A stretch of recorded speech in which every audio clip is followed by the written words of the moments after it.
Well, I mistakenly said in the first half that Ireland's defence wouldn't be tested. We are doing defences now. We're doing defence now. We're doing defence now. But like we mentioned earlier as well, and it was you who was explaining it to me earlier before we came on, how integral Rob Kearney is to the kind of defence that Ireland is playing. Yeah. Like Ireland have kind of slightly adapted. Like we don't expect them to get their defence tested very severely in this match, certainly. But further down the line, they're still working towards that system. We talked about that back three, getting to know each other a little bit better. I think this is one area. They've kind of slightly altered how they work in the backfield in the defence. We're going to take a couple of look at a couple of examples from the match against France. This is actually from the very first kickoff, and we'll see all Ireland fall into the structure. Conor Murray clears the kick. You see CJ Sander with his hand up there. They get a good kick chase, which is always a strength for them. They want to get beyond that halfway and meet them. And we notice Conor Murray just in here. He's kind of falling into that traditional kind of sweeper role, just in behind the line, and you maybe expect him to stay in that position. What happens actually is France come back to the right here, and by now you can see Conor Murray, he's up in the defensive line. And like, he's such a good defender, he's such a big scrum half. It makes sense, like Ruan Pienaar is probably a guy like that as well. It makes sense to have him up there making tackles. You see what happens here. Good communication from Furlong inside him. Murray puts Cameron into touch. Immediately Ireland are getting a chance to attack. And they've put him into the defensive line. You see him here. It's a kind of multi-phase attack. He's in the line straight away every single time. Ireland actually got 13 defenders in their defensive line now. That's kind of the change you see on the outside edge there as well. And Murray's making these tackles. Look, there he is again. Low tackle. Furlong comes in high. They win another advantage line. But just in behind the defensive line, we're going to see here. I don't know if you can see. Just Keith Earls is here, and then off screen is Rob Kearney back here. So 13 in the front line. Fill it up with bodies and let two guys patrol the backfield a little bit deeper than you would generally have your wingers sitting off maybe. And we're going to look at the kind of overview. This is what you're looking at from the Ireland defensive line. From a coaching perspective, like playing against Ireland, you got the chip is on all the time. Like exactly. It has to be on all the time. And if Conor Murray's in the front line, a lot of the times when Ruan Pienaar get into the front line, it was more to put pressure on the out half who's going to kick. Yeah. You know, so Ruan never really put in massive tackles like Conor Murray. For me, it's only a matter of time until teams go, right, hold on a second, and it's not once. You could do it 5 or 6 times a game and get a bit of change out of it. So yeah, like yes, it works against France, but like, you know, the Italians are going to be looking at this. That's the really interesting test. Maybe against England, against Wales or Scotland, you have that attacking chip game. Finn Russell. Well, you've got two men in the back line for England that could potentially do that as well, like as opposed to this conventional one. Exactly. Yeah. So you have those two defenders in the backfield, but you can see that space there. Like it's a big old space. And in traditional kind of defensive setup, if we just click onto our next slide, just here, you'd have the fullback sitting in there, and then, you know, if France attacks this side, the winger on that side can move up, the fullback goes around, you get that pendulum motion.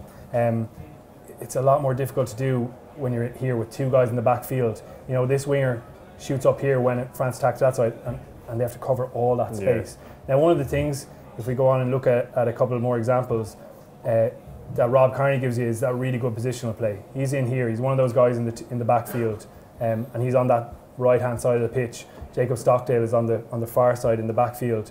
Ireland make a couple of tackles in midfield. You can see there already, Kearney's moving across. He's trying to both cover that chip space and get across, so that when Stockdale comes up here, he can be in that left-hand side role in the backfield. It's a huge demand on one guy, but Joe Schmidt loves Rob Kearney's positional play. You see Conor Murray, there he is again, in the line making a tackle. And by the time France come on to this next phase, there's Jacob Stockdale. He's come up from the backfield. Rob Kearney's gone all the way across here, and now Keith Earls has dropped into this position, so they still have those two in the backfield. And France play to the edge. Again, good read from Rob Kearney. He gets all the way up, we see him on the edge here, and makes that tackle. But it's a lot of ground to cover for a 15. And when you have been doing that all match, here he is again, he's going to try and cover that chip space, and he's going to get it all the way across there. When you've been doing that all game, the opposition just needs one chance, as you say. Someone like George Ford and Owen Farrell, and you see the Ireland line speed, they've got those 13 men in the line, there's the advantage. Look, big hit behind the gain line. Yeah. But we go a couple more phases on, and there you go, look, Rob Kearney's just maybe slightly switched off, he's out of shot just back here. And there's the space, you know, a really good 10, there's Bello, he's inexperienced. A really good 10 there demands the ball, he gets one of his outside backs chasing through onto that chip, and they exploit that space. Instead, France, you know, carry it up again, and there's that low chop tackle, brilliant from James Ryan, really good technique. They get the turnover. But I think you're right, I think that space is there. and that's going to be a really interesting battle for Ireland going against those big teams. We did want to just look at the try as well. Very different circumstances, obviously. France played that quick line out to Dupont here, and you talk about guys rushing up out of line. Murray makes that decision there, and he doesn't make the tackle. However, there should still be that secondary chase line. They've got a great chasing line there. They have a good secondary line there. Beautifully set up. Look, beautifully set up. Just make a wrong decision. Yeah, and the issue is like we're talking about that, why you play the same backline again. It's just familiarity. So it's actually just here on the edge. It's Rob Kearney and Bundy Aki, and they're in great position there. But just as they advance up, you can see Aki just kind of eases off, and Kearney goes up ahead of him. So suddenly they're just slightly disconnected, aren't they? And what really should be, Conor Murray gets stepped there, or really should be a 2-on-2 there, actually becomes a 2-on-1 because Kearney's shoulders slightly come in.